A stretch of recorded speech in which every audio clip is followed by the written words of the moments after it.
এই হলো deadline communications private limited. আপনারা দেখছেন এক্সপ্রেস নিউজ, খবর নেয়, খবর দেয়।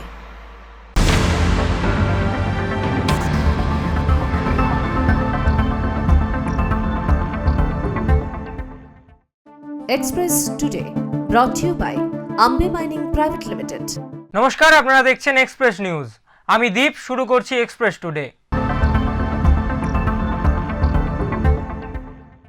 জলদাপাড়ার চিলপাতা বনাঞ্চল থেকে বেরিয়ে আসা হাতির তাণ্ডবে রণ্ডভণ্ড হয়ে গেল মথুরা গ্রাম পঞ্চায়েতের আন্দু বস্তির একটি আইসিডিএস কেন্দ্র। চাল, ডাল, নুন সহ কেন্দ্রের সমস্ত আসবাবপত্র তছনছ করে দিয়েছে হাতির দল।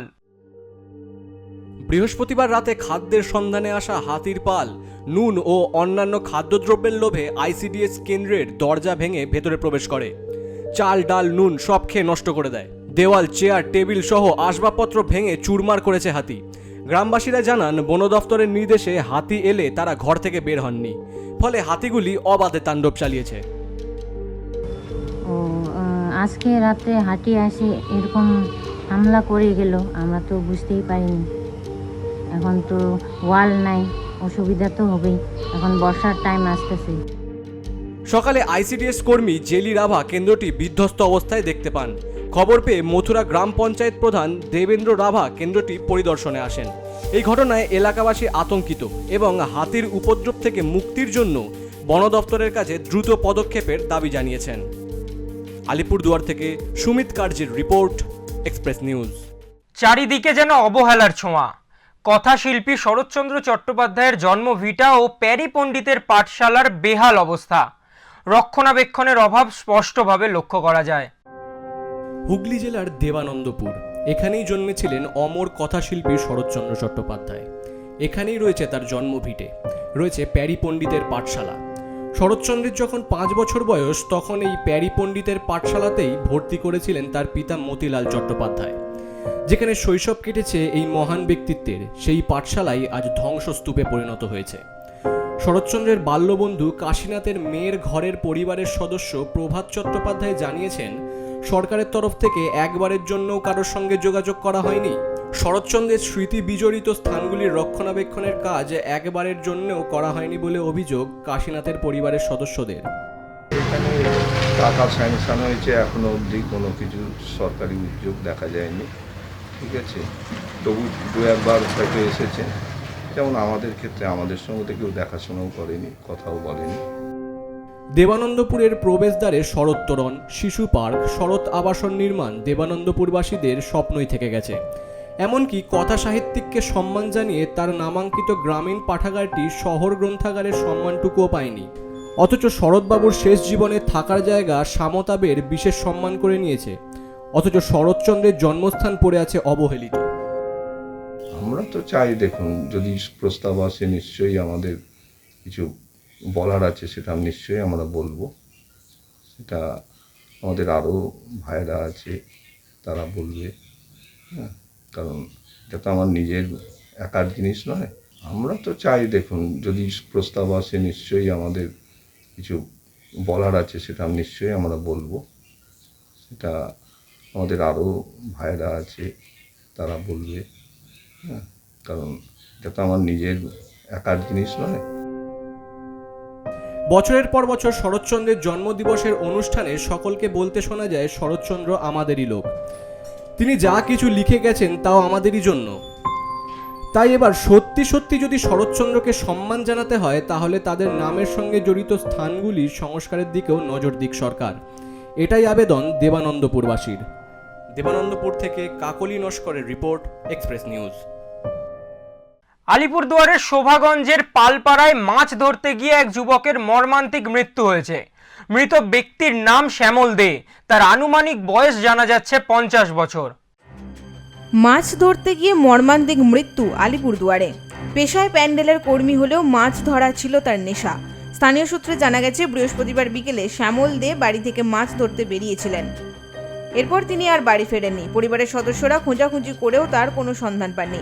শুক্রবার সকালে পরিবারের লোকজন আবারও পুকুরের পাশে খোঁজ করতে গিয়ে তার মৃতদেহ ভেসে উঠতে দেখেন জলে। রাত 8টার থেকে পাওয়া যাচ্ছে না, ঠিক আছে। তো আমরা এদিক ওদিক একটু ওকে খোঁজাখুঁজি করা হলো, তো পাচ্ছি না, ভাবছি যে আসবে। পরে নোনায় টোনায় আমাদের গ্রাম ট্রাম সব খোঁজাখুঁজি হলো, তো পাওয়া গেল না ওকে।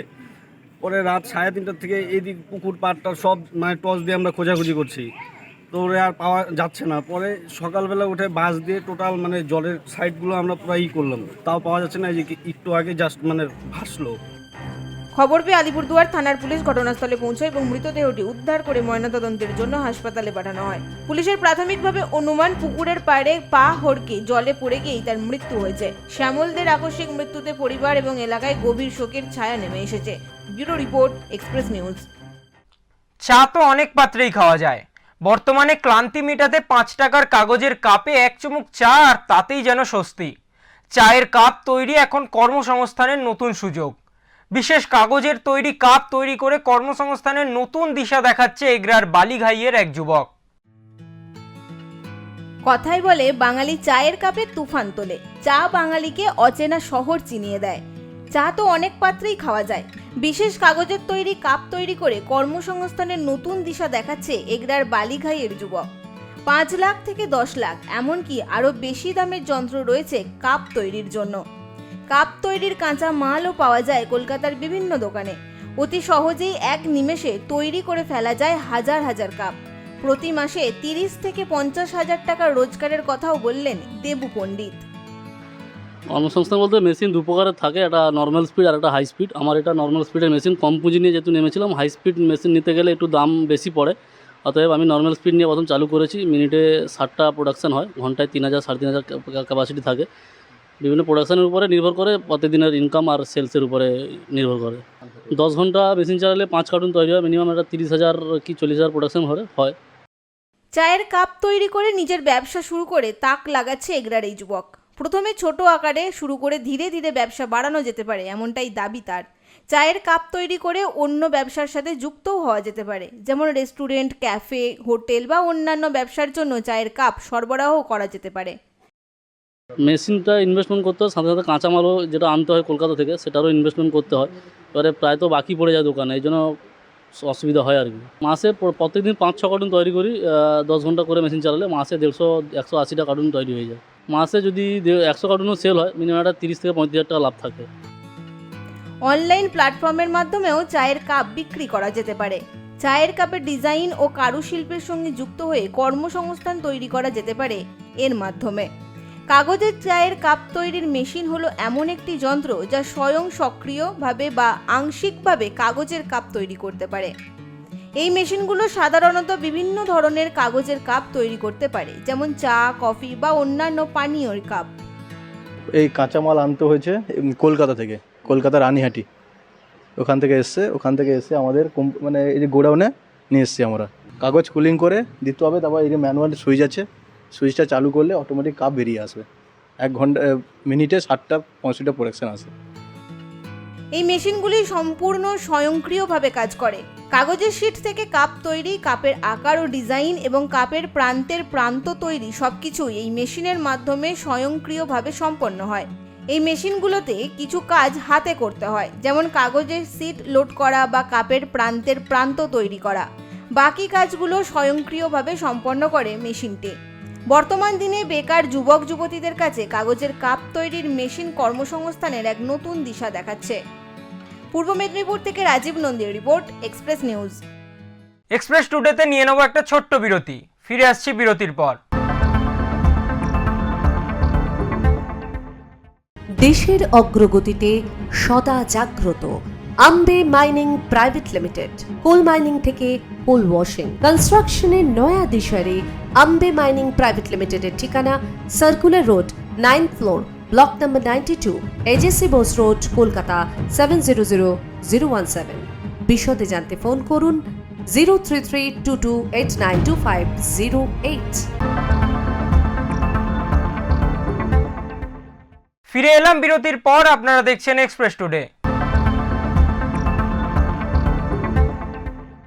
নদিয়ার কালীগঞ্জ বিধানসভার উপনির্বাচন আগামী 19শে জুন। এতদিন ধরে তৃণমূল কংগ্রেসের প্রার্থী আলিফা আহমেদ লাগাতার প্রচার চালালেও বিরোধীদের তেমন দেখা যায়নি। 19 তারিখের উপনির্বাচনের আগে তৃণমূল প্রার্থী আহমেদ ছাড়া বিরোধীদেরকে প্রচারে দেখা না গেলেও শুক্রবার থেকে সেই ছবি বদলাতে শুরু করেছে। বাম কংগ্রেস মনোনীত প্রার্থী কাবিল উদ্দিন শেখ শুক্রবার থেকে প্রচারে নেমেছেন। তিনি মানুষের কাছে গিয়ে ভোট চেয়েছেন। শান্তিপূর্ণ নির্বাচনের জন্য কমিশনও তৎপর। ইতিমধ্যেই 3 কোম্পানি কেন্দ্রীয় বাহিনী মোতায়েন করা হয়েছে। শুক্রবার বিকেল থেকেই রুট মার্চ শুরু হবে। 19 জুনের নির্বাচন এবং 23 জুনের ফলাফল ঘোষণার আগে বা পরে যাতে কোনো অপ্রীতিকর ঘটনা না ঘটে সেই দিকেই কমিশনের কড়া নজর। এখন দেখার কালীগঞ্জের এই উপনির্বাচন কতটা শান্তিপূর্ণভাবে সম্পন্ন হয়। Bureau report, express news. সাপ উদ্ধার করা তার নেশা, কিন্তু পেশায় তিনি টোটো চালক হলেও সাপ ধরার জন্য ফোন পেলেই ছুটে যান তার সমস্ত কাজ ফেলে। তিনি আর কেউ নন, তিনি কালনার শ্রীকান্ত রাজবংশী। শ্রীকান্ত রাজবংশী মোটর ভ্যান চালিয়েই শ্রীকান্তর সংসার চলে, কিন্তু সাপের খবর শুনলেই সব কাজ ফেলে তিনি ছোটেন সাপকে উদ্ধার করতে। একদিন ভ্যান না চালালে সেদিনের রোজগার বন্ধ। তিনি তখন একবারও ভাবেন না তার সংসার চলবে কি করে। সাপ ধরতে গিয়ে প্রতি পদে বিপদের সম্মুখীন হতে হয় তাকে। নুন আনতে পান্তা ফুরোনো সংসারে প্রতিটি দিন চালানো যেন দুষ্কর। সেখানে সাপ ধরার অত্যাধুনিক সরঞ্জাম কেনার ক্ষমতা থাকে না তার। পাড়ার এক প্রতিবেশী তাকে একটি গামবুট দিয়েছেন, সেটা পরেই তিনি সাপ ধরতে যান। ধরো একটা সাপ দেখলে সাপ লোকে সব মেরে দেয় পিটিয়ে, এবার সাপ যাতে না মারে ওই জন্য আমি সাপ ধরে বন দপ্তরের হাতে তুলে দিই। হ্যাঁ, সাপ ধরার জন্য ফোন আসে, আবার আশেপাশে থেকে সব লোকজন বাড়িতে আসে ডাকতে। কোনো রকম প্রোটেকশন ছাড়াই সাপ ধরতে যান বলে শ্রীকান্তর স্ত্রী সোমা সর্বদাই আতঙ্কে থাকেন। এতে কোনো আধুনিক কোনো যন্ত্রপাতি নেই, আমি নিজের লাইফ রিস্ক নিয়েই ধরি। এর জন্য আমার কোনো আধুনিক কোনো যন্ত্রপাতি কিছু নেই। তবে এত প্রতিবন্ধকতার মধ্যেও শ্রীকান্ত আশাবাদী। তার আবেদন, পঞ্চায়েত থেকে যদি কোনো আধুনিক যন্ত্রের ব্যবস্থা করে দেওয়া হয় তাহলে তিনি খুবই উপকৃত হবেন। এখন দেখার পঞ্চায়েত বা কোনো সহৃদয় ব্যক্তি শ্রীকান্তর পাশে এসে দাঁড়ায় কিনা। কালনা থেকে রীতা ভট্টাচার্যের রিপোর্ট, এক্সপ্রেস নিউজ। পূর্ব মেদিনীপুরের কুসুমপুর গ্রাম পঞ্চায়েত এলাকায় উড়িষ্যা কোস্ট ক্যানেলের ওপর বহু পুরনো রানীওড়া ব্রিজ ভেঙে পড়েছে। এর ফলে অন্তত 10টি গ্রামের প্রায় লক্ষাধিক মানুষের যোগাযোগ ব্যবস্থা সম্পূর্ণভাবে বিচ্ছিন্ন হয়ে গেছে। রানীওড়া ব্রিজই ছিল কাঁথি শহর, কেশরকুন্দা বাজার, হাসপাতাল বা স্কুল কলেজে যাতায়াতের একমাত্র সহজ পথ। দীর্ঘদিন ধরে জরাজীর্ণ অবস্থায় থাকা এই ব্রিজ ভেঙে পড়ায় এলাকার যোগাযোগ ব্যবস্থা কার্যত স্তব্ধ।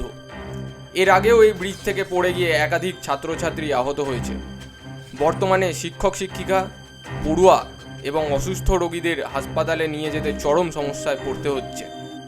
বিডিও সাহেবকে জানানো হয়েছিলেন, উনি বিডিও সাহেব তার অথরিটি ছিলেন না, অথরিটি পাঠিয়ে দিয়েছিলেন। এখন তো আমাদের সেরকম কিছু দেখতে পাচ্ছি না, কোনো স্কিমও নেই। দেখি পরে দিয়ে কিছু করা যায় কিনা, এই আশ্বাস দিয়ে চলে গেছেন। এর আগেও একবার ভেঙে গেছিল।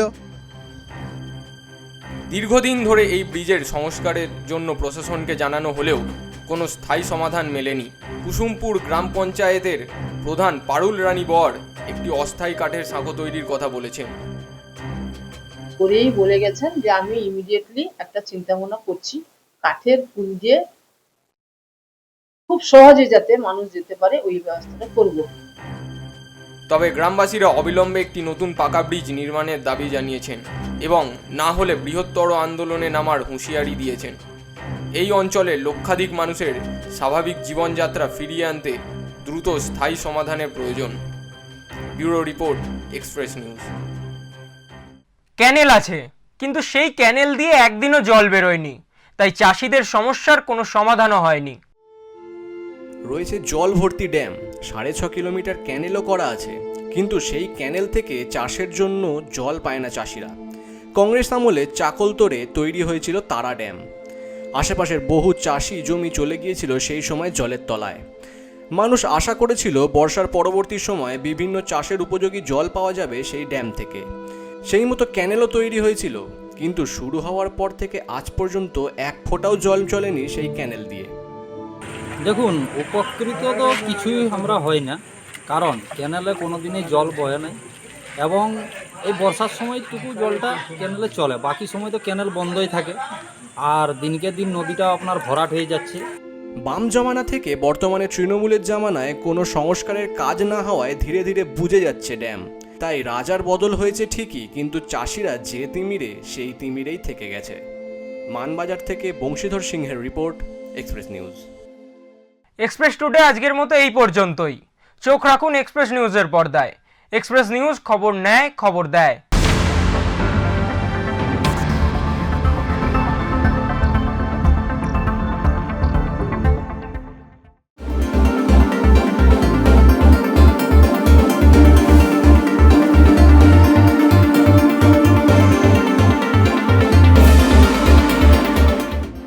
এক্সপ্রেস নিউজের 23 বছর তারা পূর্ণ করেছে এবং এই 23 বছর তারা নিষ্ঠার সঙ্গে বিভিন্ন বিষয়ে খবর পড়ছে। তার মধ্যে আমাদের বন ও পরিবেশের সংক্রান্ত খবরগুলো থাকে।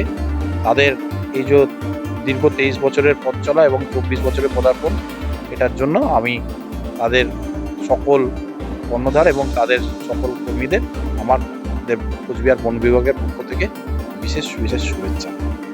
আগামী দিনের পথ চলা আরও ভালো হবে।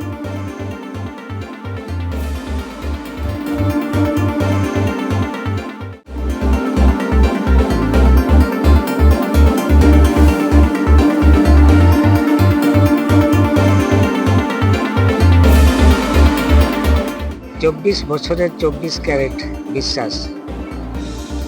এক্সপ্রেস নিউজ সমস্ত দর্শক, শ্রোতা এবং রিপোর্টারদের আমাদের দলের পক্ষ থেকে, ঝাড়গ্রাম জেলা কংগ্রেসের পক্ষ থেকে সবাইকে নিরপেক্ষ বজায় রেখে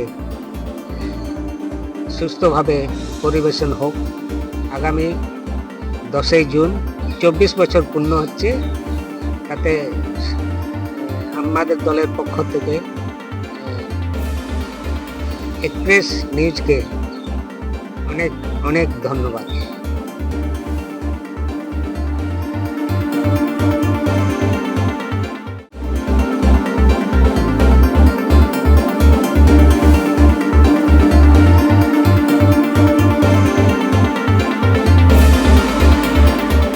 এক্সপ্রেস নিউজের সমস্ত কর্মীবৃন্দ, সাংবাদিক, সমস্ত টেকনিশিয়ান, এক্সপার্ট, সেই সঙ্গে এর সমস্ত দর্শকদেরকে শ্রেণী বিশেষে সম্মান, ভালোবাসা, অভিনন্দন এবং আগামী দিনে আরও দায়িত্ব নিয়ে এক্সপ্রেস নিউজ কাজ করুক, তাদের শ্রীবৃদ্ধি ঘটুক, এই শুভকামনা থাকবে।